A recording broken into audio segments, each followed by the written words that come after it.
ونستغفره ونؤمن به ونتوكل عليه ونعوذ بالله من شرور أنفسنا ومن سيئات أعمالنا من يهده الله فلا مضل له ومن يضلله فلا هادي له ونشهد أن لا إله إلا الله ونشهد أن محمدا عبده ورسوله صلى الله عليه وعلى آله وأصحابه وبارك وسلم تسليما كثيرا كثيرا. أعوذ بالله من الشيطان الرجيم. بسم الله الرحمن الرحيم. ومن أحسن قولا ممن دعا إلى الله وعمل صالحا وقال إنني من المسلمين. وقال عليه الصلاة والسلام لا يؤمن أحدكم حتى يكون هواه تبعا لما جئت به أو كما قال عليه الصلاة والسلام. وقال عليه الصلاة والسلام من خاف أدلج ومن أدلج بلغ المنزل ألا إن سلعة الله غالية ألا إن سلعة الله الجنة أو كما قال عليه الصلاة والسلام.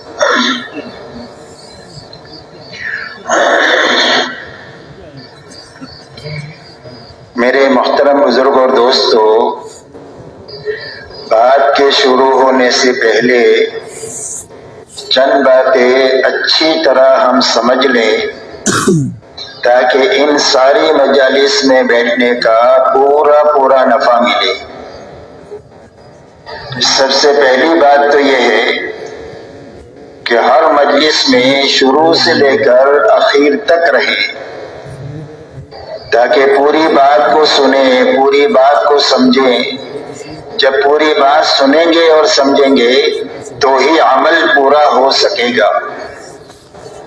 اس لیے کہ ادھورے عمل پر پورا نفع نہیں ملتا جب تک عمل پورا نہ کیا جائے. اس کے لیے شروع سے لے کر اخیر تک رہنے کی نیت کریں. دوسری بات میرے دوستو یہ ہے کہ پوری بات کو جاگ کر سنیں. صبح کا وقت میں عام طور پر آنکھیں بند ہو جاتی ہے اور آنکھ بند ہو گئی تو کان بند ہو گئے. مجلس میں ہونے کے باوجود بھی کوئی بات دل تک جائے گی نہیں، اور جب بات دل تک نہیں پہنچے گی تو زندگی کے رخ کو صحیح نہیں کرے گی. معلومات سے زندگی نہیں بنتی ہے، دل میں بات پہنچنے کے راستے سے اور یقین کے راستے سے زندگی بنتی ہے. اس لیے جاگ کر سننے کا آسان راستہ یہ ہے کہ آنکھیں بند نہیں کرنا، نیچے نہیں دیکھنا، گھٹنوں میں ہاتھ نہیں ڈالنا. یہ ساری سونے کی نیت ہوتی ہے، بلکہ بات کرنے والے کی طرف دیکھتے رہنا. پھر بھی آنکھ بند ہونے لگے تو اپنی نیند آنکھوں کو مل کر نیند کو دور کیا جائے تاکہ مجلس کی کوئی خیر ہمارے ہاتھ سے چھوٹے نہیں. اپنے پڑوسی کو بھی دیکھتے رہیں، اگر کوئی سو رہا ہو تو پیار سے اس کو جگا دے، یہ اس کے ساتھ خیر خواہی کی بات ہوگی. بات کو پورے دھیان اور توجہ سے سنیں کہ جسم بھی یہاں ہے اور دل دماغ بھی یہاں ہے، تاکہ بات کانوں کے راستے سے دل تک پہنچ جائے. جب بات دل تک پہنچ جاتی ہے تو زندگی کے رخ کو صحیح کر دیتی ہے. کتابوں میں واقع آتا ہے کہ ڈکیتی کی حالت میں گھر میں ڈکیتی ڈالنے کی کوشش ہو رہی ہے اور گھر کے اندر سے آواز آئی قرآن پڑھنے کی، أَلَمْ يَعْنِ لِلَّذِينَ آمَنُوا أَن تَخْشَعَ قُلُوبُهُمْ لِذِكْرِ اللَّهِ. کیا ایمان والوں کے لیے ابھی وقت آیا نہیں ہے کہ ان کے دل اللہ کے لیے ڈر جائیں اور اللہ کی طرف متوجہ ہو جائے؟ بس اس بات کا سننا تھا اور دل تک پہنچنا تھا کہ فوراً زبان سے نکلی آ گیا اور اپنی ساری برائی کے اسباب کو توڑ کر بیت اللہ پہنچ کر بہت بڑے والے اللہ والے بنے. اس لیے دل تک بات کے پہنچنے کا یہ اثر ہے. اللہ نے دین کی بات میں بہت طاقت رکھی ہے لیکن شرط یہ ہے کہ یہ دل میں پہنچے. تو اس کے لیے جسم بھی یہاں ہو اور دل دماغ بھی یہاں ہو. اسی کے ساتھ آدمی عمل کی نیت سے سنے، اس لیے کہ اللہ کے یہاں سے جو داد و دہیش کا نظام ہے وہ آدمی کی نیت ہے. حدیث پاک میں فرمایا گیا وَإِنَّمَا لِكُلِّ امْرِئٍ مَّا نَوَىٰ، فرمایا ہر انسان کو وہ چیز ملے گی جس کی اس نے نیت کیا. جب عمل کی نیت سے بات سنیں گے تو بات محفوظ بھی ہو جائے گی دل دماغ میں، اور اللہ تعالیٰ عمل کی توفیق دیں گے جس کی وجہ سے جی چاہے نہ چاہے، حالات سازگار ہو ناسازگار ہو، ماحول مناسب ہو نامناسب ہو، ہر حال میں عمل کی توفیق ملے گی عمل کی نیت کی وجہ سے. اس لیے عمل کی نیت سے بات کو سننا، اسی کے ساتھ اچھی طرح سنتے ہوئے سمجھتے ہوئے اچھی طرح کرتے ہوئے پورے عالم میں اور ساری انسانیت تک بات کو پہنچانے کی نیت سے بات کو سننا. جب پورے عالم کی اور ساری انسانیت کی نیت کریں گے تو اللہ عالم کے اعتبار سے اور پوری انسانیت کے اعتبار سے اللہ تعالیٰ قبول فرمائیں گے. اور کام کے لیے جن اسباب اور وسائل کی ضرورت ہوگی وہ نیت کی برکت سے اللہ اپنے خزانے سے دیں گے. مال کی ضرورت ہے تو مال دیں گے، صلاحیت کی ضرورت ہے تو صلاحیت دیں گے، وقت کی ضرورت ہے تو مشغول سے مشغول آدمی سے اللہ وقت دے کر اپنے دین کا کام قبولیت کے ساتھ لے لیں گے نیت کی برکت سے. اس لیے پورے عالم میں اور ساری انسانیت تک بات کو پہنچانے کی نیت سے بات کو سنیں. تو عالم تو بہت بڑا ہے، کئی سو ملک ہے، اور انسان بھی 700 کروڑ انسان ہے دنیا میں. تو ساری دنیا میں اور سارے انسانوں تک جانے کا کیا راستہ ہے؟ ایک چھوٹی سی عمر میں تو سب تک پہنچنا نہیں ہو سکتا. تو پورے عالم میں اور ساری انسانیت تک بات کے پہنچانے کا راستہ یہ ہے کہ اپنی زندگی میں انتھک محنت کرتے ہوئے جہاں تک اور جتنوں تک جا سکتے ہیں جانا، اور جو کام باقی رہ گیا ہے تبلیغی بیانات اس کو آفیشل پورا کرنے آن کے لیے یوٹیوب اپنی فیس زندگی بک. میں جزاکم اللہ بہترین تعالی. کام کرنے والے آدمی تیار کرنا، یہ محنت کا صحیح رخ ہے. اچھی طرح کرنا اور اچھی طرح کرنے والے آدمی تیار کرنا. حضور پاک صلی اللہ علیہ وسلم کو بہت بڑا کام دے کر کے دنیا میں بھیجا گیا. آپ کی محنت کا میدان پورا عالم ہے اور ساری انسانیت ہے اور قیامت تک کا زمانہ ہے. اب اتنے بڑے کام پر قابو پانے کے لیے آپ کو صرف 23 سال کا زمانہ دیا گیا کہ اس 23 سال کے عرصے میں آپ کو ایسا کام کا رخ اپنانا ہے کہ بات پورے عالم میں پہنچے اور ساری انسانیت تک پہنچے اور دنیا کے ہر کچے پکے مکان تک یہ بات پہنچے. ایسا کام کا رخ آپ کو اپنانا ہے. تو حضور پاک صلی اللہ علیہ وسلم نے 23 سالہ دور نبوت میں بنفس نفیس انتھک محنت فرمائی اور پورے حجاز میں آپ نے کام کیا. آپ کا لمبے میں لمبا سفر تبوک تک کا ہے، لیکن پورا عالم آپ کی محنت کا میدان ہے. تو آپ کی نیت پورے عالم کی ہے اور ساری انسانیت کی ہے اور قیامت تک کے زمانے کی ہے.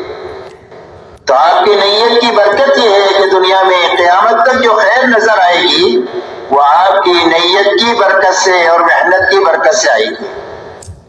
تو اس کے لیے آپ نے 23 سال میں حجاز میں کام کیا، لیکن پورے عالم کے کام پر قابو پانے کے لیے آپ نے 23 سالہ زندگی میں ایک بہترین صحابہ کا عملہ تیار فرمایا. سوالات صحابہ کا عملہ کہ جن کی زندگی حضور صلی اللہ علیہ وسلم کی زندگی کا آئینہ تھی. اسی لیے صحابہ کے بارے میں پوچھا جاتا ہے کہ یہ کون لوگ ہیں، تو ان کا تعارف دو جملوں میں ہوتا ہے. ایک تو ان کا تعارف یہ ہے فرسان بالنہار و رہبان باللیل، فرمائے دن کے شہ سوار ہے، دن کو گھوڑے کی پشت پر بیٹھ کر پوری دنیا میں پھر رہے ہیں، لوگوں کو اللہ کی پہچان بیان کرانے کے لیے کہ اللہ کون ہے اور کیسے ہیں، اللہ کی کیا شانیں ہیں، یہ انسانوں کو سمجھاتے ہیں۔ اور فرمایا راتوں کے یہ عبادت گزار ہیں، کانوا قلیلا من اللیل ما یہجعون وبالاسحار هم یستغفرون، فرمایا راتوں کو یہ بہت کم سوتے ہیں اور آخر راتوں میں کر کے مٹ کے تھک کے اپنے آپ کو مٹا کر اللہ کے سامنے استغفار کرتے ہیں کہ اللہ جو کرنے کا حق تھا وہ ہم سے ادا نہیں ہوا۔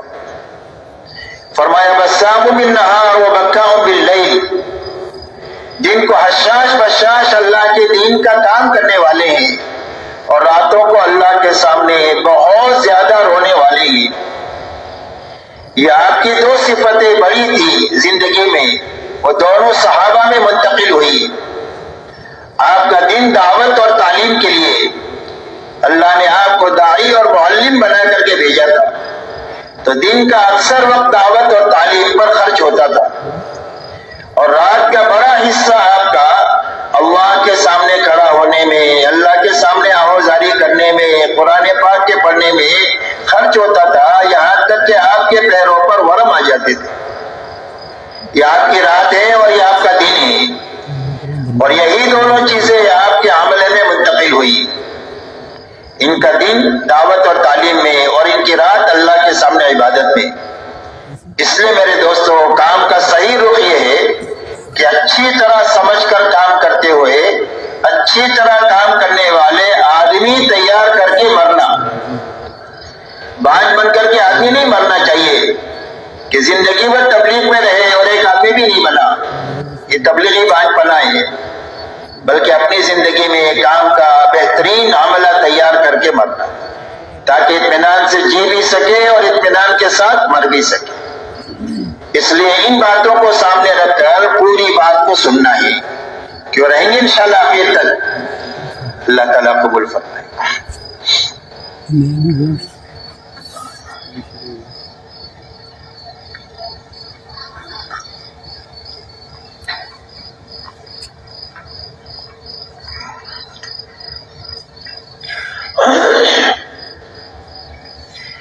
میرے محترم بزرگ اور دوستو، سمجھنے کی بات یہ ہے کہ اس روئے زمین پر انسانیت کے آنے کا اللہ نے ایک ہی راستہ بنایا ہے۔ مرد بھی، عورتیں بھی، شہزادی بھی، فقیر بھی، دنیا میں ہر انسان دنیا میں ایک ہی راستے سے آتا ہے، اور وہ راستہ ماں کا پیٹ ہے۔ ہر بچے کی پرورش اللہ 9 مہینے تک کم و بیش وقت میں اللہ اس کی تربیت فرما کر اپنے قدرت سے دنیا میں اس کو لاتے ہیں۔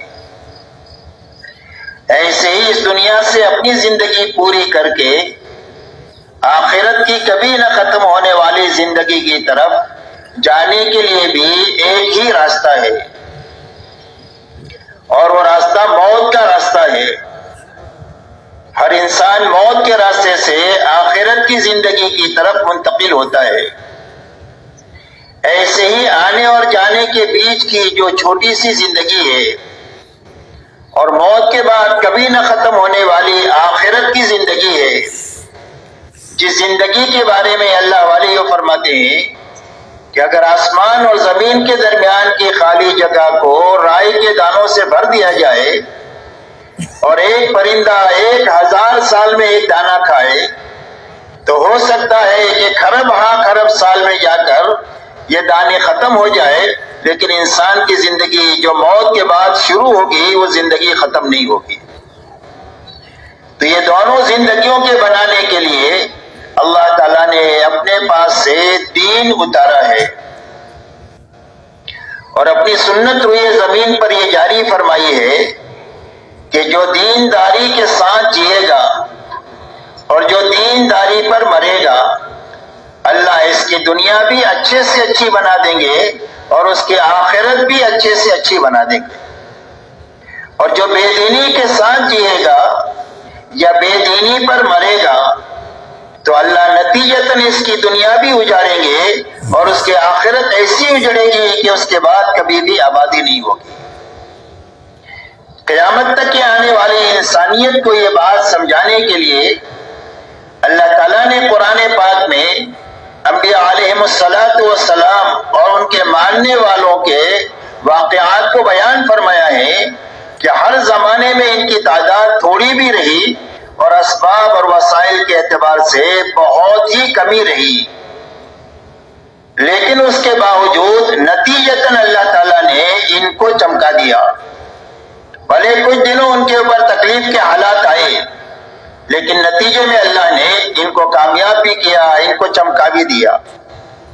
اور نہ ماننے والے اور نبیوں کی مخالفت کرنے والے ہر زمانے میں دنیاوی اعتبار سے بڑے بڑے نقشوں کے مالک ہوئے۔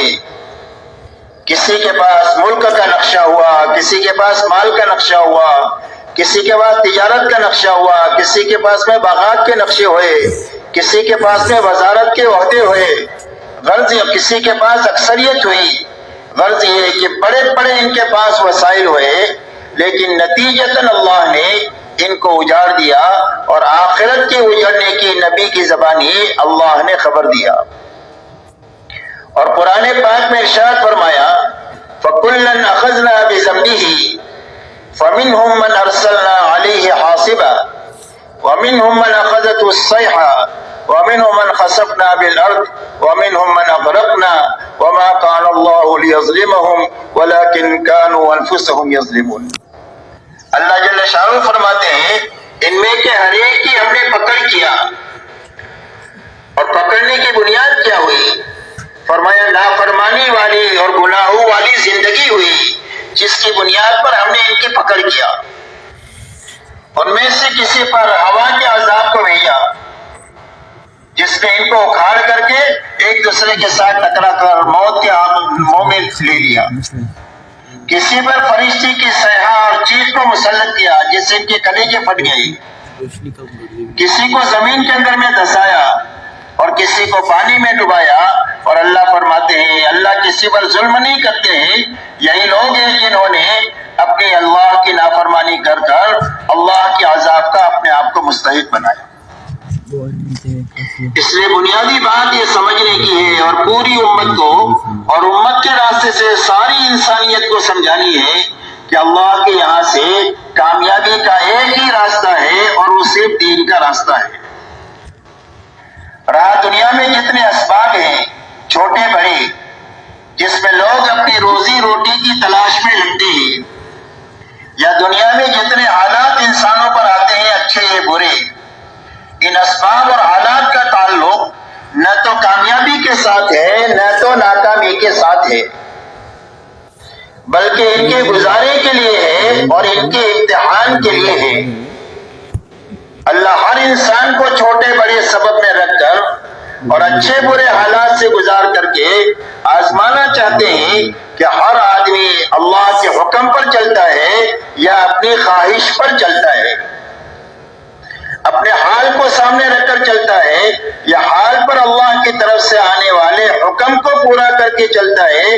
اس کی آزمائش کے لیے اللہ حالات اور اسباب دنیا میں بنائے ہیں، اس لیے کہ دنیا میں جینے کے دو ہی راستے ہیں، تیسرا کوئی بھی راستہ نہیں ہے۔ ایک راستہ حکموں والا راستہ ہے جو نبیوں والا راستہ ہے، اور ایک راستہ خواہشات والا راستہ ہے، منمانی والا راستہ ہے اور جی چاہی والا راستہ ہے۔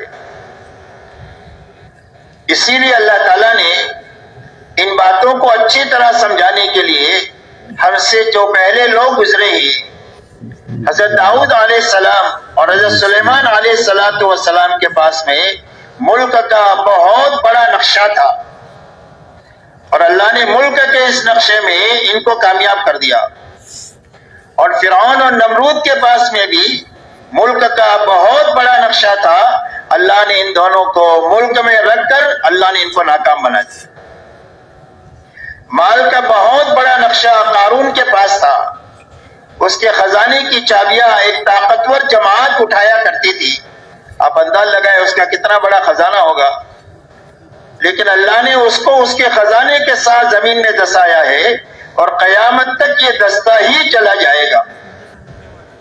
دوسری طرف مال حضرت عبد الرحمن ابن عوف رضی اللہ تعالیٰ عنہ کے پاس تھا، اور اتنا زیادہ مال تھا کہ ان کے انتقال کے بعد جب وراثت کو تقسیم کیا گیا ہے وارثوں میں، تو سونے کی اینٹوں کو کاٹ کر تقسیم کرنے کے لیے کاٹنے والوں کے ہاتھوں میں چھالے پڑ گئے، لیکن اتنے بڑے مال نے حضرت عبد الرحمن ابن عوف کا نقصان نہیں کیا، بلکہ ان 10 صحابہ میں سے کہ جن کو اللہ کے نبی صلی اللہ علیہ وسلم نے دنیا ہی میں جنت کی بشارت دیا۔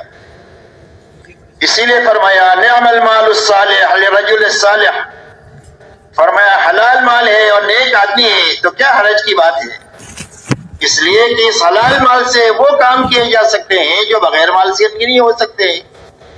تو مال یہاں بھی ہے، مال وہاں بھی ہے، وہاں ناکامی ہے، یہاں کامیابی ہے۔ تجارت قوم شعیب کے پاس تھی، بڑی بڑی منڈی آئی، اللہ نے قوم شعیب کو تجارت میں اجاڑ دیا، اور تجارت مدینہ منورہ میں مکہ کے مہاجرین کے پاس بھی تھی، مہاجرین تجارت پیشہ تھی، اللہ نے ان کو تجارت میں چمکا دیا۔ باغات قوم سبا کے پاس تھے، اللہ نے قوم سبا کو باغات کے بڑے بڑے نقشوں میں رکھ کر اجاڑ دیا، نہ ماننے کی بنیاد پر۔ اور باغات انصار مدینہ کے پاس تھے، اللہ نے ان کو باغات میں رکھ کر چمکا دیا، اور اللہ نے ایسی برکت دیا کہ آج تک ساری دنیا مدینہ منورہ کی کھجوریں کھا رہی ہے۔ اس لیے بنیادی بات سمجھنے کی ہے کہ اللہ کے یہاں سے کامیابی کا کوئی بھی دنیا کا سبب نہیں ہے، اور کوئی بھی حال کامیابی ناکامی کے لیے نہیں ہے۔ اس کی مثال برتن کی ہے، اس پر کامیابی اللہ ہی کی طرف سے آئے گی اور ناکامی بھی اللہ ہی کی طرف سے آئے گی۔ کامیابی کے آنے کی بنیاد حکم کا پابند ہونا ہے، اور ناکامی کے آنے کی بنیاد خواہش پر اور اپنی منمانی پر چلنا ہے۔ اسی لیے دعوت اور تبلیغ کے راستے سے کسی کا کاروبار چھوڑانے کی محنت نہیں ہے، اور نہ کسی کو ایک حال سے دوسرے حال میں لے جانے کی محنت ہے، بلکہ یہ محنت اس بات کی ہے کہ ہر مسلمان اس محنت کے ذریعے سے اپنے اندر اتنی طاقت پیدا کر لے کہ جس سبب میں بھی ہے اور جس حال میں بھی ہے، اس سبب اور حال میں اللہ کے فرائض پر کھڑا ہونے کی طاقت پیدا ہو جائے، حرام سے بچنے کی طاقت پیدا ہو جائے، اور اللہ کے دین کی محنت کے تقاضے جس لائن کے جس وقت بھی آئے ان تقاضوں پر پورا کرنے کے لیے کھڑا ہونے کی طاقت پیدا ہو جائے۔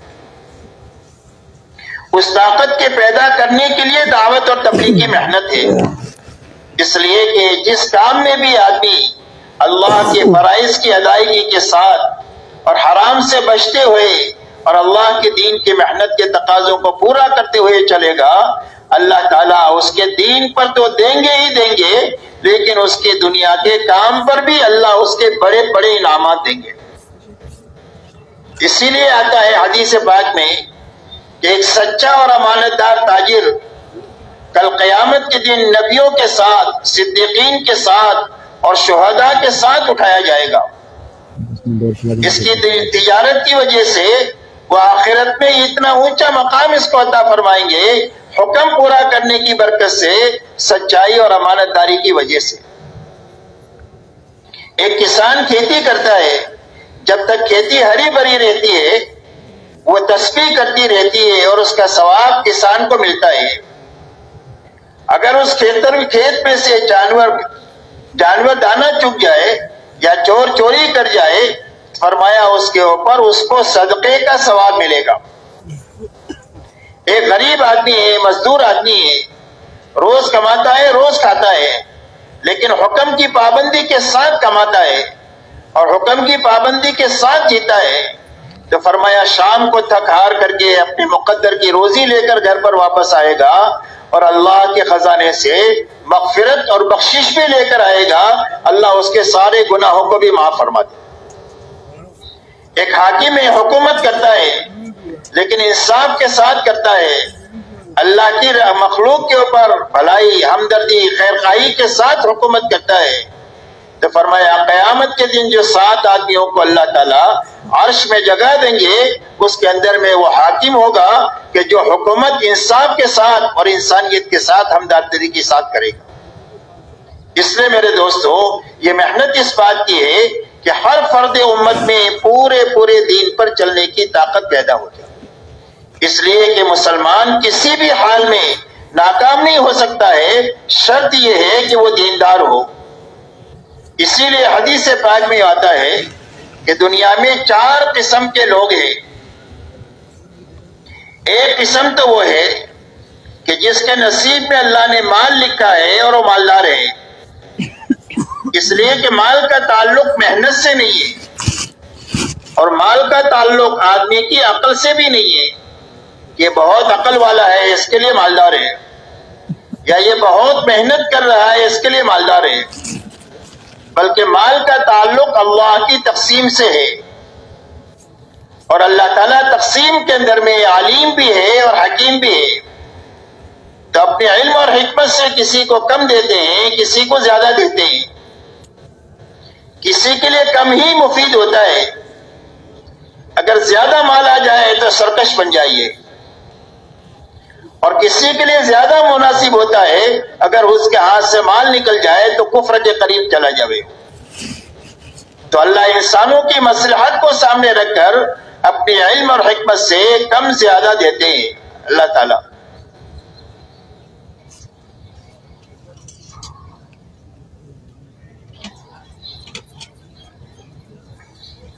تو فرمایا ایک قسم وہ ہے کہ جس کے نصیب میں اللہ نے مال لکھا ہے اور اس نے اپنے مال سے اور اپنی جان کو لگا کر اللہ کے دین کو سیکھا اور اچھی طرح سمجھا، جس کے نتیجے میں اس کو یہ معلوم ہے کہ اللہ کی طرف سے یہ 2 بڑی نعمتیں مجھے ملی ہوئی ہے، جان اور مال کی، وہ مجھے کہاں لگانا ہے. اس لیے کہ صرف دین ہی اس کو راستہ بتائے گا لگانے کا. دین کے بغیر کبھی بھی آدمی کی جان مال صحیح نہیں لگ سکتی. تو اب وہ دین اسے سمجھائے گا کہ کہاں لگانا ہے. اب ہر ایمان والے کی 2 ذمہ داری ہے، ایک ذمہ داری دعوت کی ہے، ایک ذمہ داری عبادت کی ہے.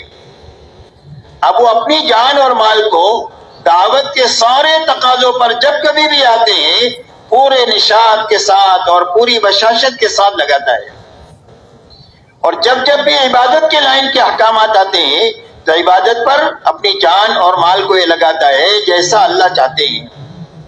جب اللہ کی مخلوق کے ساتھ ہمدردی کا کوئی تقاضا آتا ہے تو اللہ کے مخلوق کے ساتھ ہمدردی میں، بھلائی میں، خیر خواہی میں، ان کے بوجھ کو ہلکا کرنے میں وہ اپنی جان مال کو لگاتا ہے.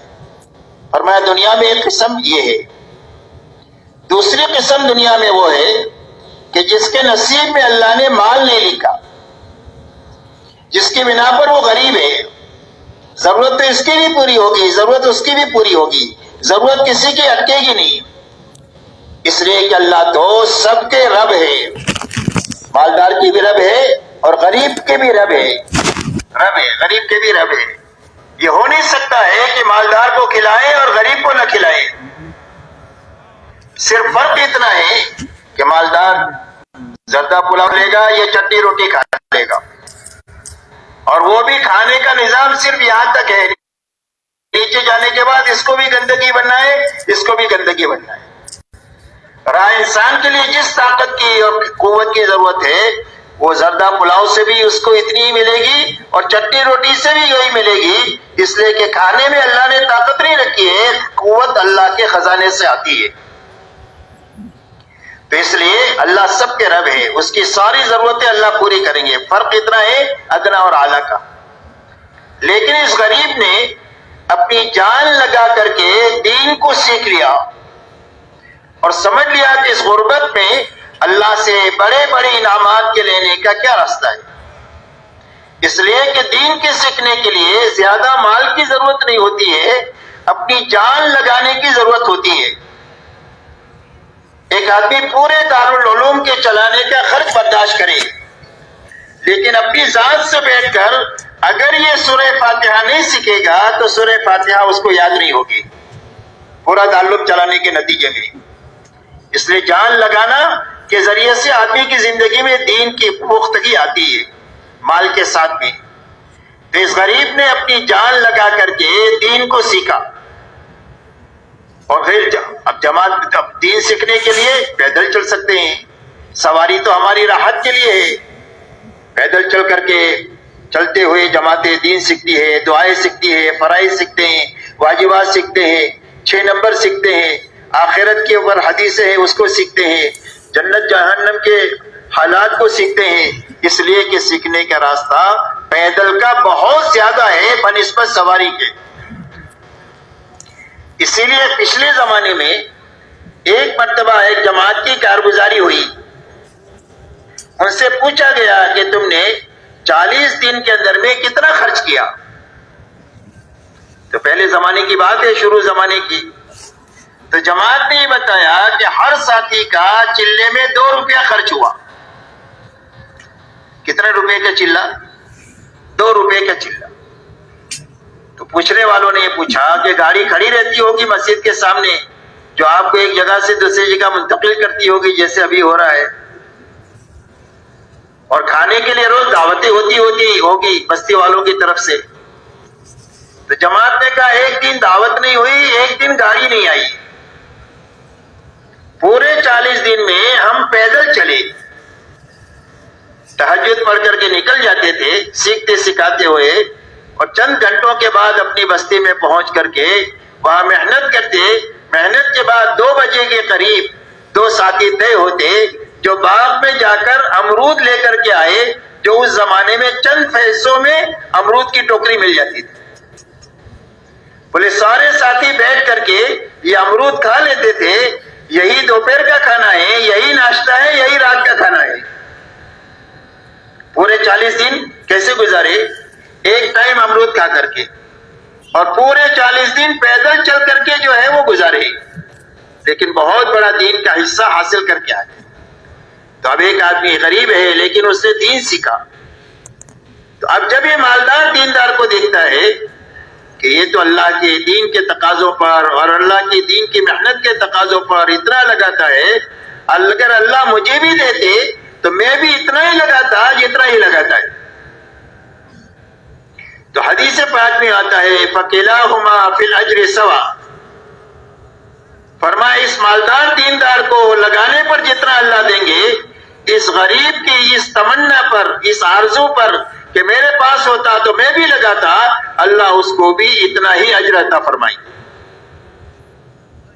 فرمایا تیسری قسم دنیا میں وہ ہے کہ جس کے نصیب میں اللہ نے مال لکھا، لیکن مال کے نشے میں آ کر کے اس نے دین کو نہیں سیکھا، دین کو پیٹ کے پیچھے ڈال دیا. اب اس کو معلوم ہی نہیں ہے کہ مال کہاں خرچ کرنا چاہیے، تو وہ اللہ کی نافرمانی میں، اللہ کی مخلوق کو ستانے میں اپنی جان اور مال کو لگا رہا ہے. فرمایا تیسری قسم دنیا میں یہ ہے.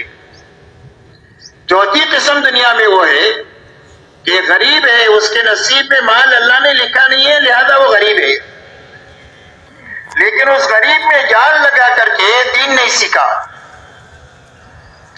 جس کی بنا پر اس کے دل کا جذبہ یہ ہے کہ اگر میرے پاس بھی مال ہوتا تو میں بھی ایسی عیاشی کرتا جیسے یہ مالدار بے دین کر رہا ہے.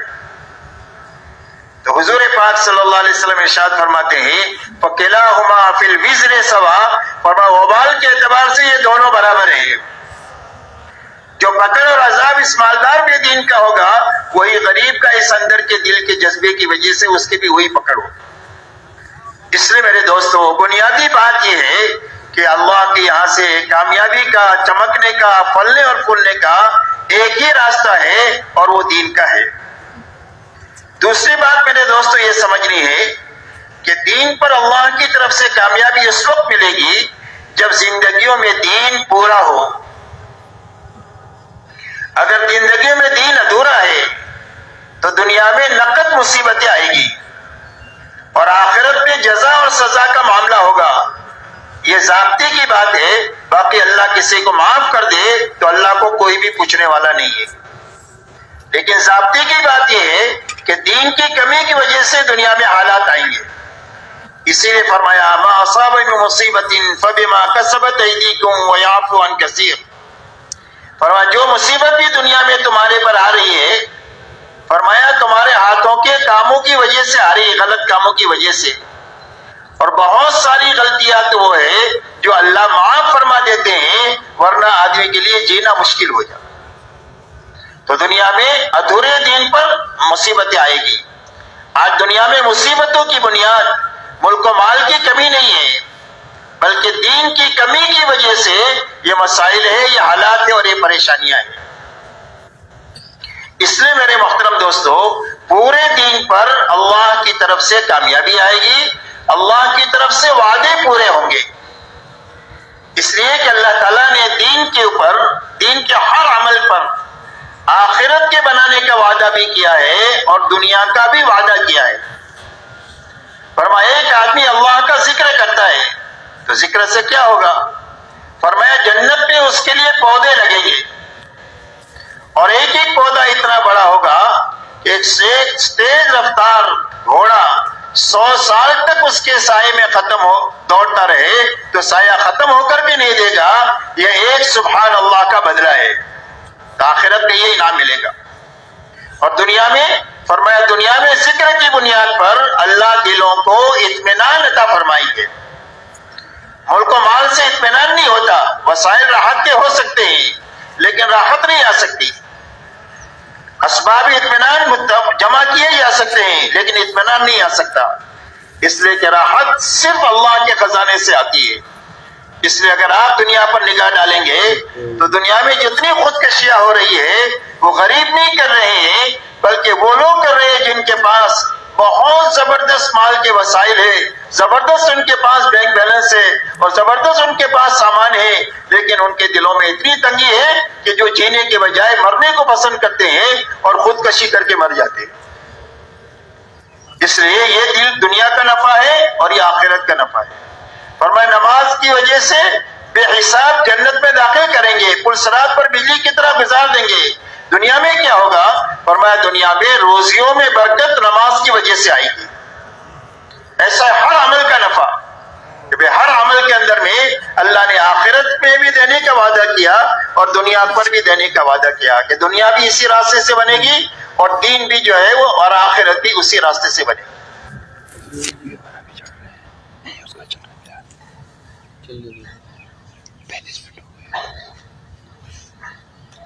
اس لیے سمجھنے اور امت کو سمجھانے کی بات ہے، اس بات کی محنت ہو رہی ہے کہ ہر فرد امت میں اتنی طاقت پیدا ہو جائے کہ اللہ کے ہر حکم پر چل جائے، اللہ کے ہر نافرمانی سے بچ جائے اور اللہ کے ہر دین کی محنت کے تقاضے پر کھڑا ہو جائے۔ اب پورا دین کے سمجھنے کا راستہ کیا ہے کہ پورا دین کیا ہے، اس کی نظیر اور مثال کہاں سے ملے گی؟ تو میرے محترم دوستو، اگر ہم یہ سمجھنا چاہتے ہیں کہ پورا دین کیا ہے تو اس کے لیے ایک ہی راستہ ہے کہ ہم حضور صلی اللہ علیہ وسلم اور صحابہ کی زندگی کو دیکھیں، اس لیے کہ قیامت تک کے لیے نمونہ اور حق کا معیار حضور پاک صلی اللہ علیہ وسلم کی ذات گرامی اور آپ کی حیات طیبہ اور صحابہ کرام کی جماعت ہے۔ اسی لیے فرمایا لقد کان لکم فی رسول اللہ اسوۃ حسنہ، تمہارے لیے حضور صلی اللہ علیہ وسلم کی زندگی میں بہترین نمونہ ہے۔ حضرت عبداللہ ابن مسعود رضی اللہ تعالیٰ عنہ فرماتے ہیں کہ جو کسی کی راہ چلنا چاہے وہ اصحاب محمد صلی اللہ علیہ وسلم کے پیچھے پیچھے چلے، اس لیے کہ یہ دلوں کے بہت پاک لوگ تھے، علم کے بہت گہرے تھے اور تکلفات سے بالکل پاک تھے۔ آپ سے پوچھا گیا حق کیا ہے؟ فرمایا ما انا علیہ و اصحابی، فرمایا قیامت تک حق وہ ہے جس پر میں ہوں اور میرے صحابہ ہیں۔ جب تک ہم حضور صلی اللہ علیہ وسلم اور صحابہ کی زندگی کو سامنے رکھ کر نہیں چلیں گے، جب تک ہماری دینی کمی کا ہم کو پتہ نہیں چلے گا۔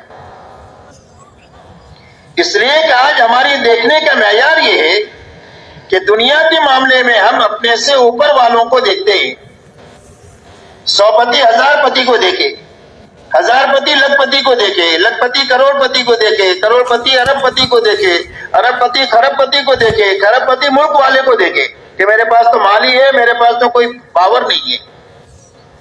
تو ہر آدمی اوپر دیکھتا ہے اور دین کے معاملے میں ہر آدمی اپنے سے نیچے والے کو دیکھتا ہے۔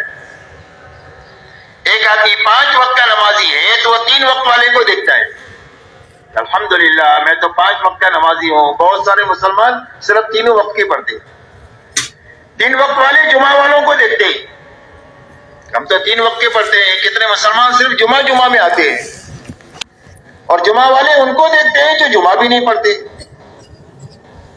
اور جو جمعہ نہیں پڑھتے، جمعہ بھی نہیں پڑھتے ہیں، وہ کہتے ہیں کہ بھئی ہم تو صرف نمازی تو نہیں پڑھتے، ہم کوئی شرابی کبابی ہے. کتنے مسلمان پتہ نہیں کیا کیا جرائم میں ہیں، ہم کو کیا سمجھاتے ہو، ان کو جا کر سمجھاؤ. اور ان سے اگر ملا جائے تو وہ کہتے ہیں کہ بھئی ہم نے تو کلمہ پڑھا ہے، جنت تو ہمارے لیے ہے، آپ تو بے ایمانوں کو جا کر کلمہ پڑھاؤ. تو ہر آدمی اپنے بارے میں مطمئن ہے، اور مطمئن ہونے کی وجہ یہ ہے کہ ہمیں اپنی دینی کمی کا احساس نہیں ہے.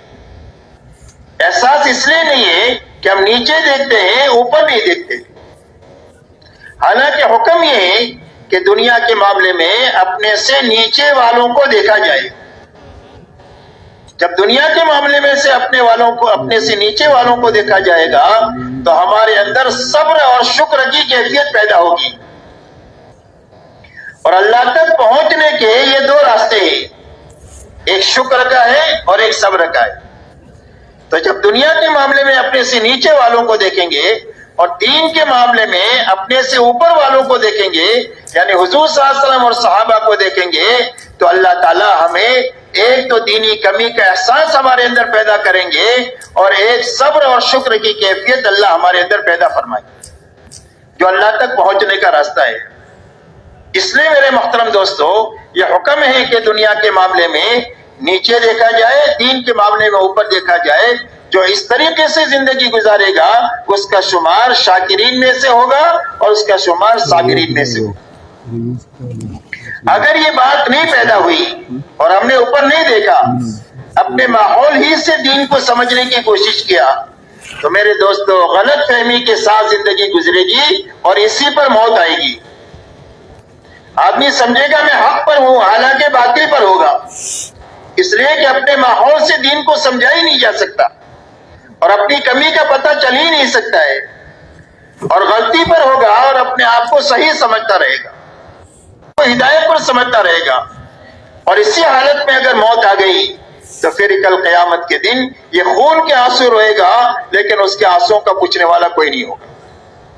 اس لیے دعوت اور تبلیغ کے راستے سے اس بات کی محنت ہے کہ ہر آدمی اپنے غلط ماحول سے نکل کر ایک پاکیزہ ماحول میں آئے، اور پاکیزہ ماحول میں آ کر اپنے چہرے کو حضور صلی اللہ علیہ وسلم اور صحابہ کے آئینے میں دیکھے، تاکہ پتہ چلے کہ میں کہاں ہوں اور مجھے کہاں ہونا چاہیے.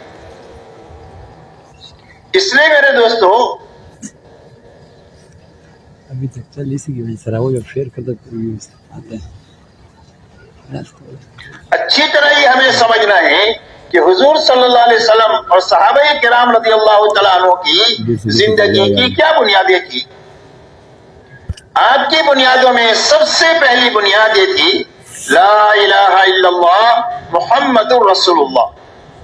صحابہ فرماتے ہیں کہ ہم نے پہلے ایمان سیکھا اور اس کے ساتھ قرآن سیکھا، اس لیے کہ قرآن پر عمل کی جو طاقت ملے گی وہ ایمان کی طاقت سے ملے گی.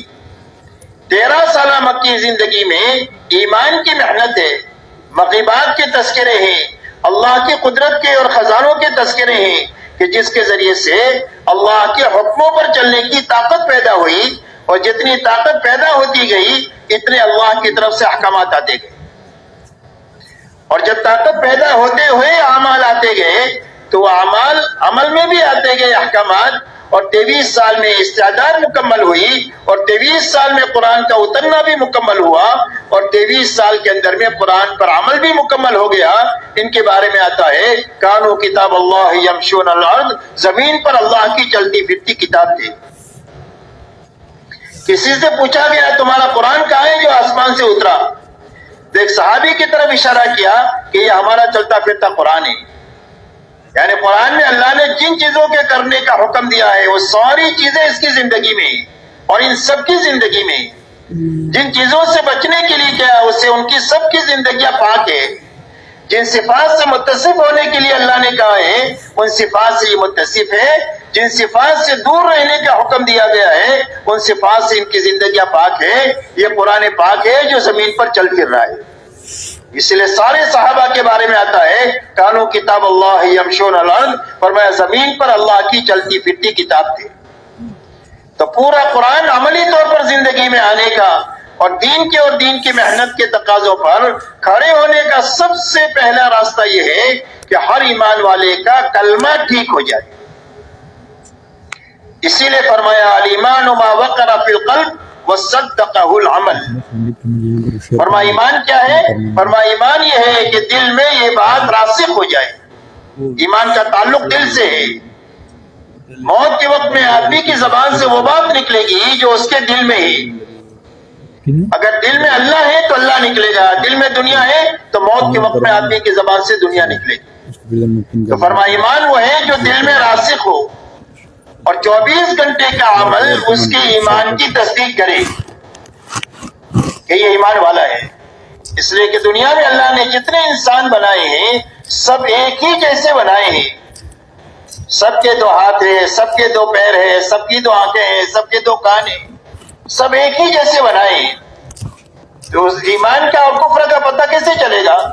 فرمایا 24 گھنٹے کی زندگی بتائے گی کہ یہ ایمان والا تاجر ہے, اور یہ ایمان والا کسان ہے, اور یہ ایمان والا غریب ہے, اور یہ ایمان والا مالدار ہے, اور وہ ایمان والی عورت ہے, وہ ایمان والا جوان ہے, وہ ایمان والا بوڑھا ہے, یہ ایمان والا حاکم ہے. ان کی 24 گھنٹے کی زندگی بتائے گی کہ یہ ایمان والا ہے. اس لیے کہ ایمان کے تقاضوں میں سب سے بڑا تقاضا ہے کہ یہ آزاد نہیں ہوگا, یہ پابند ہوگا. ایمان کے تقاضوں میں سب سے بڑا تقاضا کیا ہے کہ بھئی آزاد نہیں ہوگا بلکہ ہر قدم پر یہ پابند ہوگا اللہ کے حکم کا, نبی کے طریقے کا, اور اپنی نیت میں اللہ کو راضی کرنے کے جذبے کا یہ پابند ہوگا.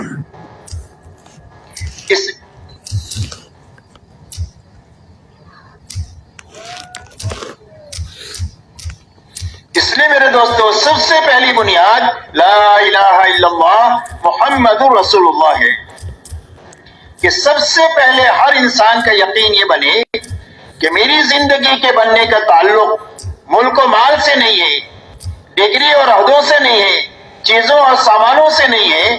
اس لیے کہ ساری دنیا میں جتنی چیزیں ہیں وہ سب مخلوق ہے, وہ بنی ہوئی چیزیں ہیں, اور اللہ خالق ہے, اللہ بنانے والے ہیں. کوئی چیز اپنے آپ بن نہیں سکتی, اور دنیا کے سارے انسان مل کر کے بھی کسی چیز کو بنانا چاہے تو بنا نہیں سکتے ہیں اللہ کی مخلوق کا سہارا لیے بغیر.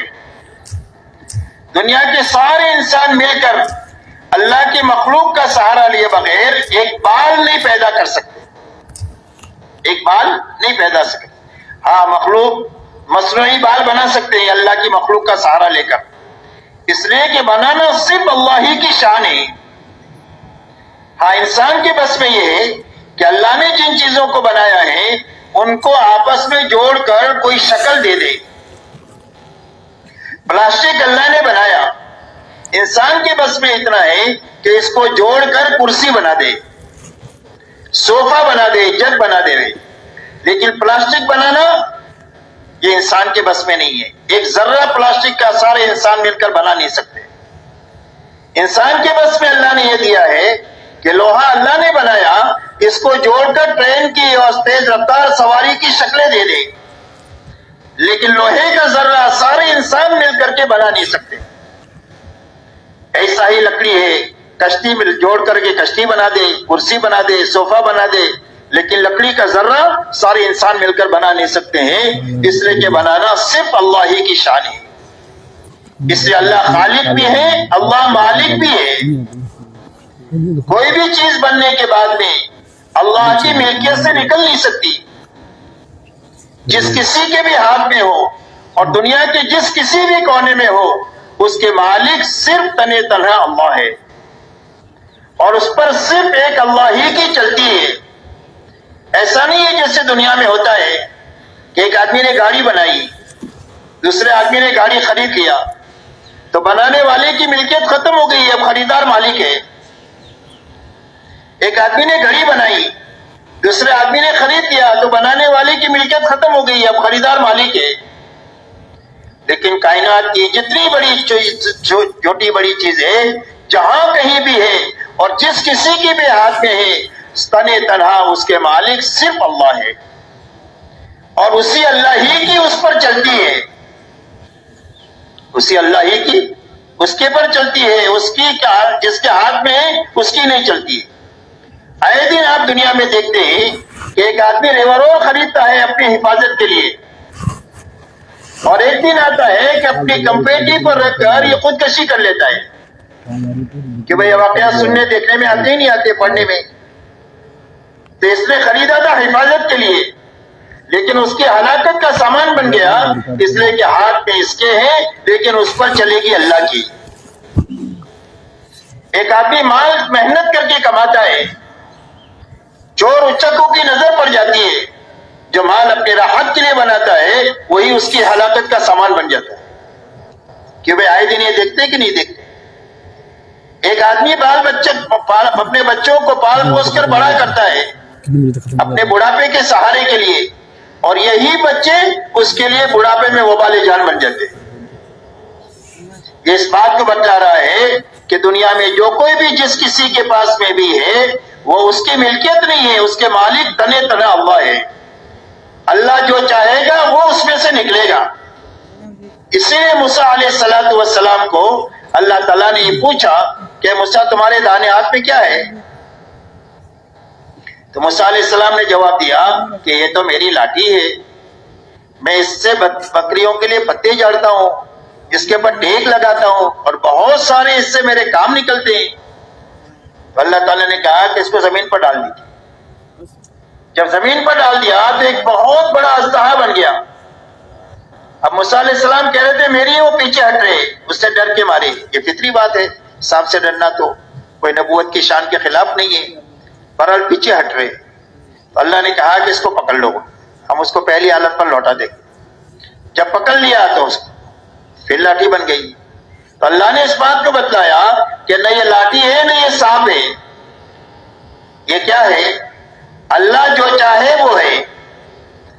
ایسا ہے دنیا کی بڑے سے بڑی شکل جو نفع کی تمہیں نظر آ رہی ہے اس سے متاثر ہونے کی اور للچانے کی ضرورت نہیں ہے. اور دنیا میں بڑی بڑی شکلیں جو تمہیں ہلاکت کی نظر آ رہی ہے اس سے ڈرنے کی ضرورت نہیں ہے. اس کے پر صرف تنے طرح ہمارا کنٹرول ہے. جب چاہیں گے ہم اس میں سے نفع نکالیں گے اور جب چاہیں گے تمہارے حق میں اس کے لیے نقصان نکالیں گے اور جب چاہیں گے تمہارے لیے نفع نکالیں گے. مسئلہ ان چیزوں کا تمہارے ہاتھ میں ہونا نہیں ہے، بلکہ مسئلہ یہ ہے کہ چیزوں کا مالک تمہارے اور ہمارے ساتھ ہو جائے. اس لیے ساری چیزیں مخلوق ہے اور اللہ خالق ہے. اور مخلوق کے بارے میں اللہ کا فیصلہ ہے کہ چاہے ذرہ ہو یا پہاڑ ہو، چونٹی ہو یا جبرائیل امین ہو، قطرہ ہو یا سمندر ہو، ایک پیسہ ہو یا لاکھوں اور کروڑوں ہو، یہ سارا مخلوق ہے. اور مخلوق کے بارے میں فیصلہ ہے لا یملک نفعا ولا ضرا ولا موتا ولا حیاتا ولا نشورا. فرمایا دنیا کی کسی چیز کے ہاتھ میں نہ کسی کی زندگی کا بنانا ہے اور نہ کسی کی زندگی کا اجاڑنا ہے، نہ کسی کو مارنا ہے اور نہ کسی کو زندگی دینا ہے اور نہ کسی کو مار کر زندہ کرنا ہے. یہ سب کچھ تنے تنہا ایک اللہ ہی کے ہاتھ میں ہے. اور اللہ جو کچھ بھی کرتے ہیں اپنے قدرت کاملہ اور قاہرہ سے کرتے ہیں، وہ کسی سبب کے پابند نہیں ہے. اسی لیے آدم علیہ السلام کو بغیر ماں باپ کے پیدا فرمایا، حضرت عیسیٰ علیہ السلام کو بغیر باپ کے پیدا فرمایا، حضرت صالح علیہ السلام کے لیے اللہ تعالیٰ نے پہاڑ کی کوہ میں سے ایک گھابن اٹھنے کو نکالا جس نے نکلنے کے بعد میں فوراً بچہ دیا. یہ اللہ تعالیٰ اپنی قدرت کے مظاہر دنیا میں بتاتے رہتے ہیں کہ اللہ کی شان وہ ہے کہ وہ سبب کی پابند نہیں ہے. انما امرہ اذا اراد شیئا ان یقول له کن فیکون. فرمایا اللہ کا معاملہ یہ ہے کہ جب کسی چیز کا ارادہ فرما لے کہ ہو جا تو چیز ہو جاتی. اللہ کا ارادہ ہی وجود ہے، اللہ کی مشیت ہی وجود ہے. اللہ کسی چیز کو چاہ لے تو وہ چیز فوراً وجود میں آ جائے گی. اس لیے میرے دوستو سب سے پہلے یقین یہ بنے کہ ہماری زندگیوں کے بننے کا تعلق ملک و مال سے نہیں ہے، ڈگری و عہدوں سے نہیں ہے، چیزوں اور سامانوں سے نہیں ہے، بلکہ صرف ایک اللہ کی ذات کے ساتھ ہے. اللہ ہی زندگیوں کو بناتے ہیں اور اللہ ہی زندگیوں کو اجاڑتے ہیں. بنانے والے بھی اللہ ہے، اجاڑنے والے بھی اللہ ہے. آج تک جتنوں کی بنی ہے اللہ کے بنانے سے بنی ہے، اور آج تک جتنوں کی اجڑی ہے اللہ کے اجاڑنے سے اجڑی ہے. اس لیے ہمارا اور پوری امت کا یقین یہ بنے، سب سے پہلے یہ یقین کے بنانے کی محنت ہے کہ ہماری زندگیوں کے بننے کا تعلق ایک اللہ کی ذات کے ساتھ ہے. اللہ ہی زندگیوں کو بنائیں گے, اللہ ہی زندگیوں کو اجاڑیں گے. اللہ کے یہاں سے زندگی کے بنانے کا اور اجاڑنے کا اندھادھند نظام نہیں ہے کہ اس کی بنا دیا اس کی اجاڑ دیا, بلکہ اللہ کے یہاں زندگی کے بنانے کا ایک ہی ضابطہ ہے اور وہ صرف محمد الرسول اللہ ہے.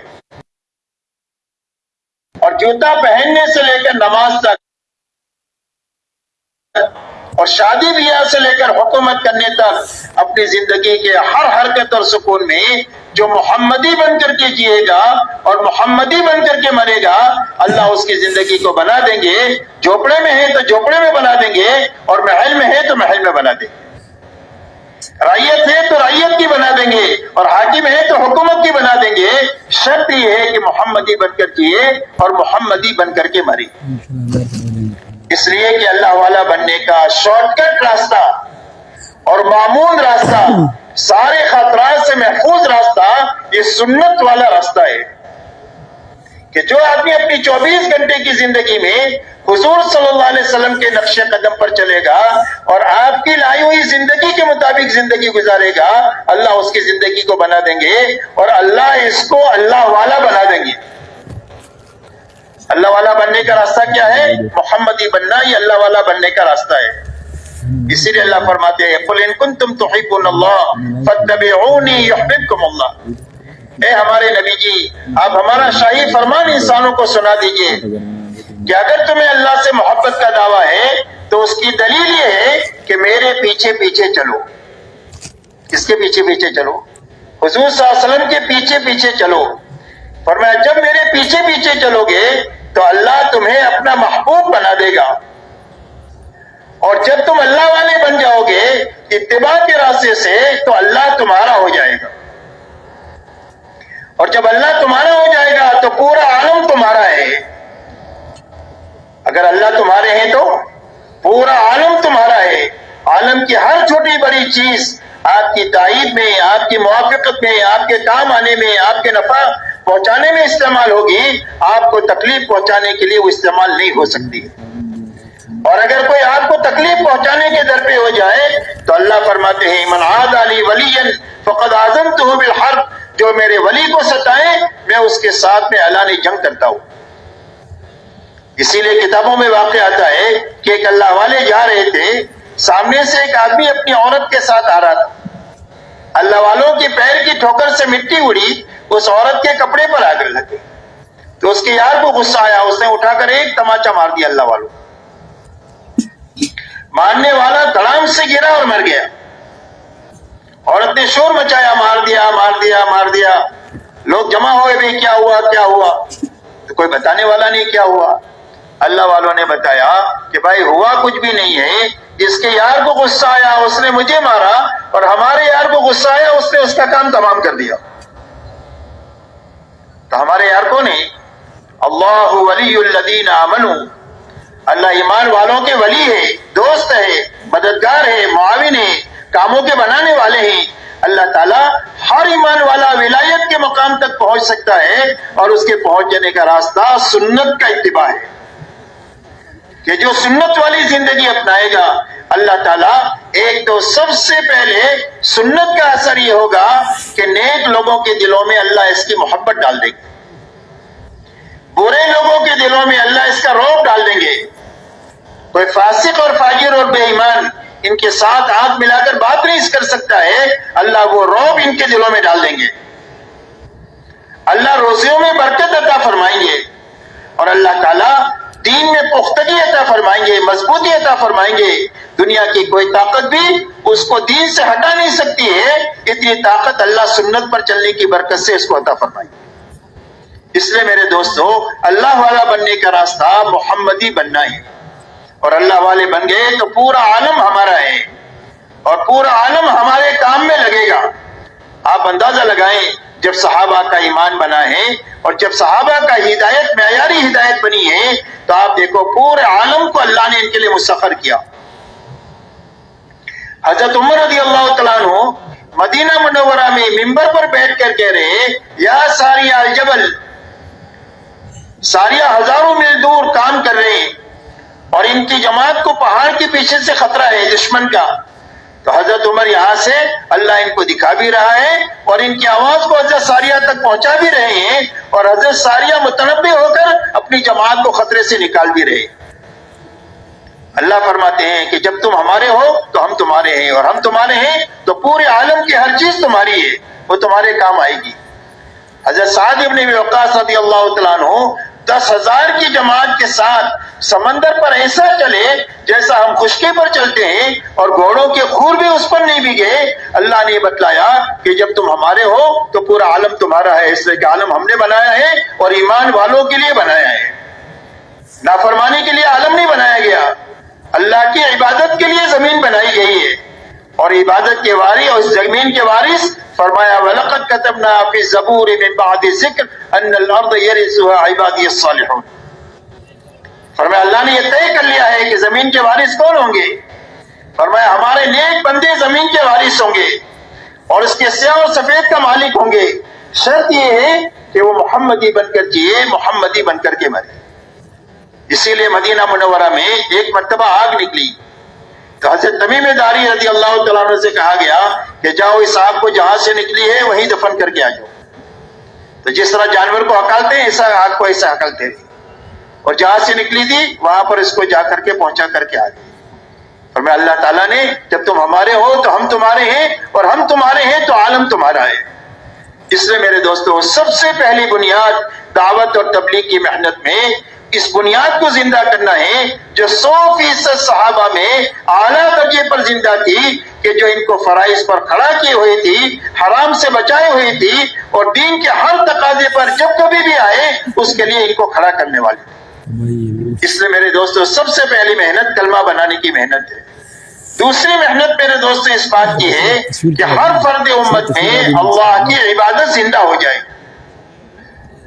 اور ہماری عبادتوں میں حقیقت پیدا ہو جائے.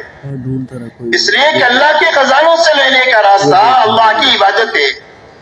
ایاک نعبد و ایاک نستعین, اے اللہ تیری ہی عبادت کریں گے اور تجھ ہی سے مدد لیں گے. کہ اللہ سے مدد لینے کا راستہ کیا ہے؟ فرمایا یا ایھا الذین آمنوا استعینوا بالصبر والصلاۃ. فرمایا اے ایمان والو اللہ سے مدد طلب کرو نماز کے راستے سے اور صبر کے راستے سے. اسی لیے اللہ سے لینے کا راستہ جو ہے وہ عبادت کا ہے کہ ہماری عبادت میں حقیقت پیدا ہو جائے. عبادت میں جانی عبادت بھی ہے اور مالی عبادت بھی ہے. جانی عبادت میں نماز اور روزہ ہے. سب سے پہلی محنت نماز کے بنانے کی محنت ہے, اس لیے کہ آدمی کی 24 گھنٹے کی زندگی اسی وقت میں بنے گی جب نماز بنے گی. اسی لیے اللہ والے فرماتے ہیں کہ نماز کی مثال زندگی میں ایسی ہے جیسے گھر میں روشن دان اور کھڑکی ہوتی ہے.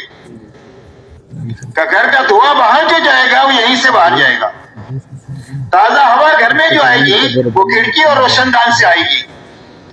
اور ایسا ہی زندگی میں سے رضائل جو نکلیں گے وہ نماز کے راستے سے نکلیں گے, اور زندگی میں خسائل اور شمائل زندگی میں جو آئیں گے اور صرف اچھی باتیں جو زندگی میں آئے گی وہ نماز کے راستے سے آئے گی. اسی لیے حضرت عمر رضی اللہ تعالیٰ عنہ کے زمانے میں ایک نوجوان کی آنکھ لڑ گئی ایک دوشیزہ سے. خیر القرون کا زمانہ تھا, تو لڑکی نے یہ کہا لڑکے سے کہ پہلے تم ایک کام کرو, 40 دن امیر المؤمنین کے پیچھے تکبیر اولیٰ کے ساتھ نماز پڑھو, اس کے بعد پھر آگے کوئی بات کریں. اس نوجوان نے 40 دن تک تکبیر اولیٰ کے ساتھ امیر المؤمنین عمر ابن الخطاب رضی اللہ تعالیٰ عنہ کے پیچھے نماز پڑھی. اس کا اثر یہ ہوا کہ اللہ نے لڑکی کی محبت دل سے نکال دیا, اپنی محبت دل میں بھر دیا. سبحان اللہ.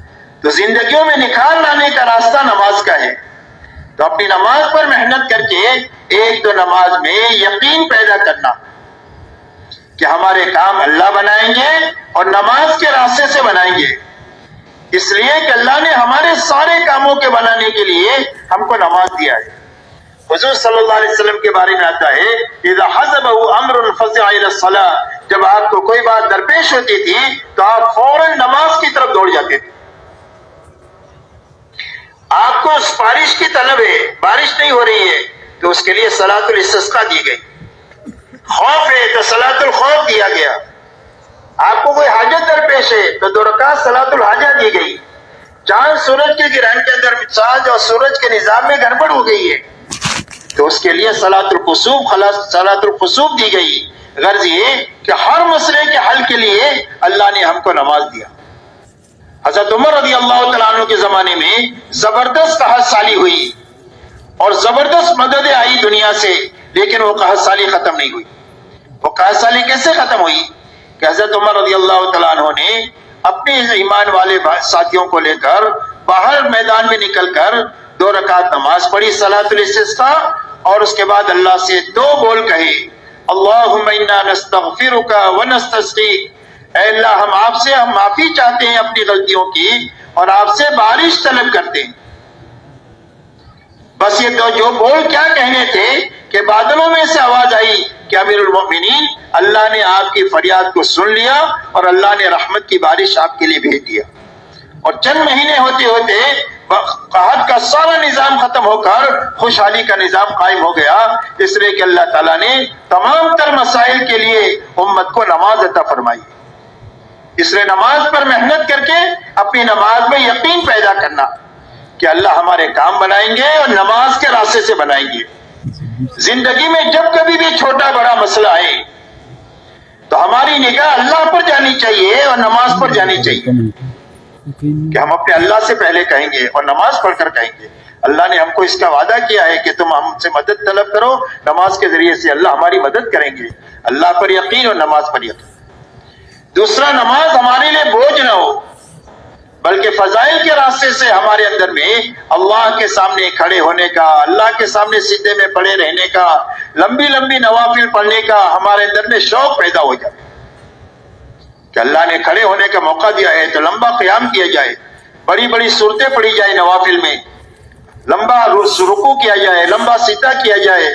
اس لیے کہ سجدہ کرنے والا رحمان کے قدموں میں جیسا کہ اللہ کے شایان شان ہے آدمی اس میں ہوتا ہے. اور المصلی یناجی ربہ, فرمایا نمازی آدمی تو اپنے رب کے ساتھ مناجات کرتا ہے, چپکے چپکے اللہ سے بات کرتا ہے نماز میں.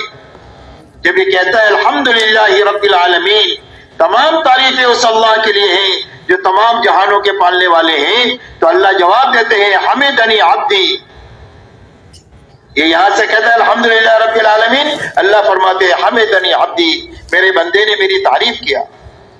جب یہ کہتا ہے الرحمن الرحیم, اللہ فرماتے ہیں اثنا علی عبدی, میرے بندے نے میری ثنا بیان کیا. جب یہ کہتا ہے مالک یوم الدین, کہ اللہ آپ تو یوم جزا کے مالک ہے, تو اللہ فرماتے ہیں مجدنی عبدی, میرے بندے نے میری بزرگی اور بڑائی بیان کی. اور جب یہ کہتا ہے ایاک نعبد و ایاک نستعین, اللہ فرماتے ہیں ھذا بینی و بین عبدی, یہ میرے اور میرے بندے کے درمیان میں عہد و عہد ہے, عبادت میرے لیے ہے اور مدد میرے بندے کے لیے ہے. اور جب یہ کہتا ہے بعد میں اہدنا الصراط المستقیم, اللہ فرماتے ہیں ولعبدی ما سأل, میرے بندے نے جو مانگا ہم نے دے دیا. اے اللہ مجھے سیدھے راستے پر چلا دے. اور میرا سیدھا راستہ کون سا ہے؟ دنیا کا ہر آدمی سوچتا ہے کہ میں جو چل رہا ہوں وہ سیدھا ہے, تو اللہ نے صراط مستقیم کی تعین فرما دیا کہ صراط مستقیم کیا ہے. فرمایا صراط مستقیم وہ ہے کہ جس پر اللہ کا انعام ہوا وہ سیدھا راستہ ہے, اور جن کے اوپر اللہ کا غضب نازل ہوا اور جو گمراہ لوگ ہیں ان کا راستہ سیدھا راستہ کبھی نہیں ہو سکتا ہے. اور کس پر اللہ نے انعام فرمایا؟ دوسری آیت میں فرمایا نبیین ہے, صدیقین ہے, شہداء ہے اور صالحین ہے, یہ 4 جماعتیں وہ ہے جس پر اللہ کا انعام ہوا ہے اور ان کا راستہ سیدھا راستہ ہے. اے اللہ مجھے اس کی توفیق دے. اللہ فرماتے ہیں وَلِعَبْدِي مَا سَأَلَ, میرے بندے نے جو مانگا ہم نے اس کو دے دیا. اس لیے میرے دوستو, ایک تو نماز میں یقین پیدا ہو, دوسرا شوق پیدا ہو فضائل کے راستے سے, تیسرا نماز میں علم آئے, مسائل کا علم, سنن کا علم, تاکہ نماز ہماری علم کی روشنی میں ہو. کس چیز سے نماز ٹوٹ جاتی ہے؟ بعض مرتبہ آدمی کی نماز ٹوٹ جاتی ہے, پتہ بھی نہیں چلتا اس کو. اب ایسی بعض مرتبہ نماز ایسی پڑھتا ہے کہ اس کے سر کے اوپر جاتی ہی نہیں, زندگی میں نماز پڑھی اور اللہ کی مقبول نہیں ہوئی, تو میرے دوستوں کیا حاصل ہوگا؟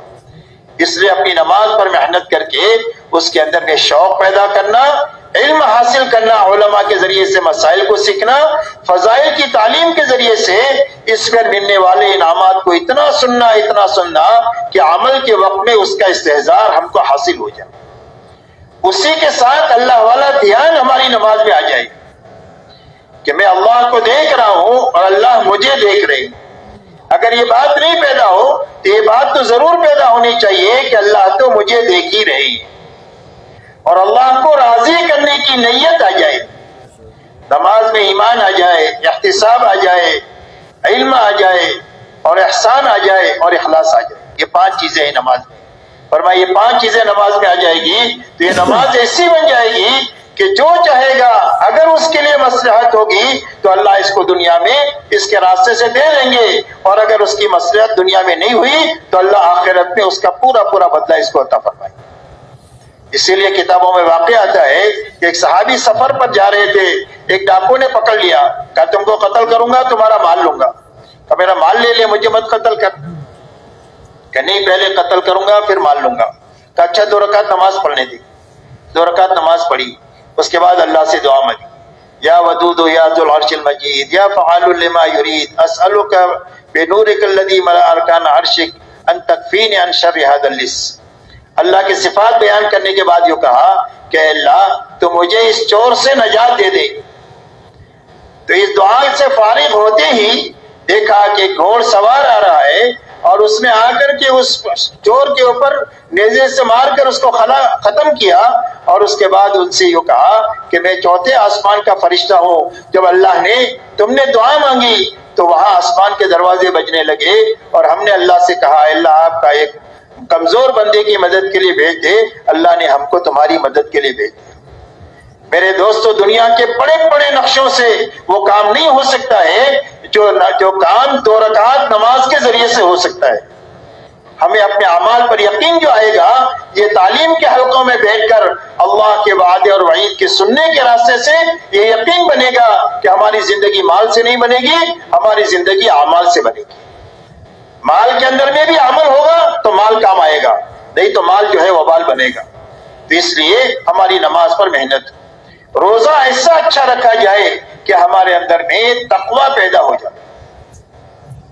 روزے کی غایت یہی بتلائی گئی کہ روزہ اس لیے فرض کیا گیا ہے تاکہ تمہارے اندر تقوی پیدا ہو جائے. تقوی کے پیدا ہونے کے معنی یہ ہے کہ حرام سے بچنے کی طاقت پیدا ہو جائے، کہ جس طرح حلال سے بچے ہو ہمارے کہنے سے، ایسا ہی زندگی بھر ہم نے جن چیزوں کو حرام کیا ہے اس سے اپنے آپ کو بچانے کی طاقت پیدا ہو جائے. ایسا روزہ رکھ کر کے اپنے اندر یہ تقوی کی صفت پیدا کرے. اس لیے کہ میرے دوستو، تقوی اللہ کے خزانے سے لینے کا بڑا راستہ ہے. فرمایا تقوی کی برکت سے کیا ہوگا؟ فرمایا جو الجھنیں ہوگی اللہ تقوی کی برکت سے ان الجھنوں میں سے نکال دیں گے. اللہ ایسی جگہ سے روزی دیں گے جہاں سے تم کو وہم و گمان بھی نہیں ہوگا. ایسی جگہ سے اللہ روزی دیں گے. اللہ تمہارے کاموں کو آسان کر دیں گے تقوی کی برکت سے. غلطی ہو جائے گی تو اللہ تعالیٰ غلطی کو تقوی کی برکت سے معاف کر دیں گے، اور اگر کوئی نیکی ہو جائے گی تو اللہ نیکی میں وزن پیدا کر دیں گے. قیامت کے دن نیکیوں کو گنا نہیں جائے گا بلکہ قیامت کے دن نیکیوں کا وزن کیا جائے گا، اور نیکی میں وزن تقوی کے بقدر جو ہے وہ پیدا ہوگا. آپ اندازہ لگائیں کہ ایک نیکی میں کتنا وزن ہو سکتا ہے. حضرت عمر بن الخطاب رضی اللہ تعالیٰ عنہ حضرت صدیق اکبر رضی اللہ تعالیٰ عنہ سے فرماتے ہیں کہ اگر آپ اللہ کے نبی کے خلیفہ اگر اپنی ایک دن کی نیکی آپ دے دیں جس دن میں آپ نے امت کو انتشار سے بچایا ہے اور سنبھالا ہے، اور اگر آپ ہجرت کی ایک رات کی نیکی مجھے دے دیں تو میں اپنے خاندان کی ساری نیکیاں دینے کے لیے تیار ہوں. اللہ کے حضرت عمر کی سے اللہ نے کتنا کام لیا ہے اس کا آپ کو اندازہ ہے کہ 10 سال میں کتنا بڑا کام دنیا میں ہوا. وہی فرما رہے ہیں کہ ایک دن کی اور ایک رات کی نیکی آپ دے دیں تو میں اپنی پوری زندگی کی نیکی آپ کو دینے کے لیے تیار ہوں. اس لیے میرے دوستو، تقوی کی برکت سے اللہ تعالیٰ نیکی میں وزن پیدا کر دے. حضرت عمر رضی اللہ تعالیٰ عنہ سے ایک مرتبہ حضرت عبد الرحمن ابن عوف رضی اللہ تعالیٰ عنہ نے یہ فرمایا کہ امیر المومنین، آپ جتنا بھی بیت المال میں مال آتا ہے آپ سارا ختم کر دیتے ہیں، آئندہ مسلمانوں کی ضرورت کے لیے کچھ رکھتے ہی نہیں ہے. آئندہ کی ضرورت بھی ہم کو پڑے گی، اس کے لیے رکھنا چاہیے. تو حضرت عمر نے فرمایا عبد الرحمن تیری زبان پر شیطان بول رہا ہے، اور یہ فرمایا اللہ نے ہم کو تقویٰ دیا ہے کہ تقوی کی برکت سے جب کبھی بھی کوئی مسائل ہمارے آئیں گے ہم اپنے اللہ سے تقوی کے راستے سے حل فرما دیں گے۔ اس لیے میرے دوستو روزہ ایسا ہماری زندگیوں میں، امت میں، ہمارے گھرانے میں زندہ ہو جائے کہ جس کے نتیجے میں پوری زندگی ہماری حرام سے پاک ہو جائے، اس لیے کہ حرام سے بچنا یہ سب سے بڑی عبادت گزاری ہے۔ اتق المحارم تکن عبد الناس، فرمایا حرام سے بچ جاؤ تم سب سے بڑے عبادت گزار ہو۔ ایک آدمی 24 گھنٹہ نماز، تسبیح، قرآن نہیں پڑھ سکتا ہے، لیکن حرام سے بچ کر 24 گھنٹہ عبادت گزار رہ سکتا ہے۔ ایسا آسان بنا دیا اللہ نے 24 گھنٹہ عبادت گزار رہنا۔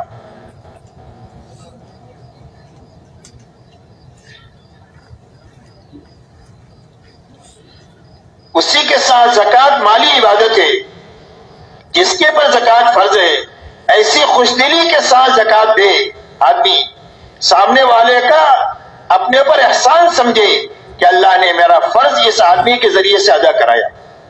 مسجد قابل احترام ہے، وہاں فرض ادا ہوتی ہے ہماری نماز، ایسا ہی وہ مسلمان قابل احترام ہے کہ جس کے اوپر ہماری زکوٰۃ ادا ہوتی ہے۔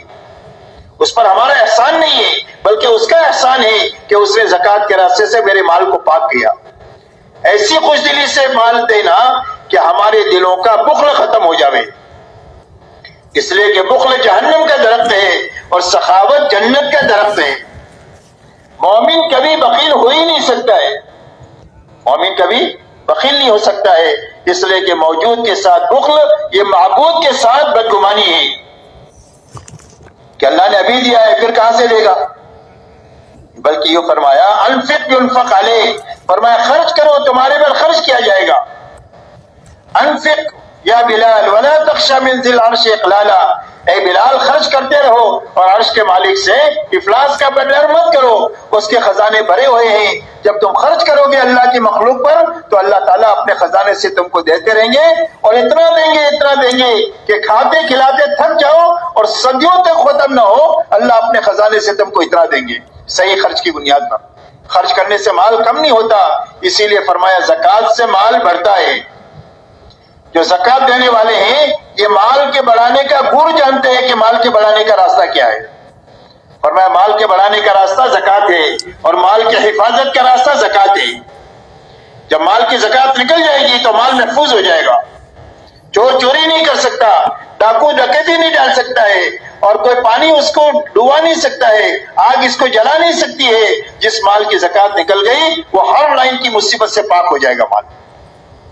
اس لیے اپنی زکاتوں کو اچھی طرح دینا اور اسی کی طرح پوری امت میں زکات زندہ ہو جائے اس کی محنت کرنا۔ اسی کے ساتھ جس پر اللہ نے حج فرض کیا ہے ایسا اچھا حج کرنا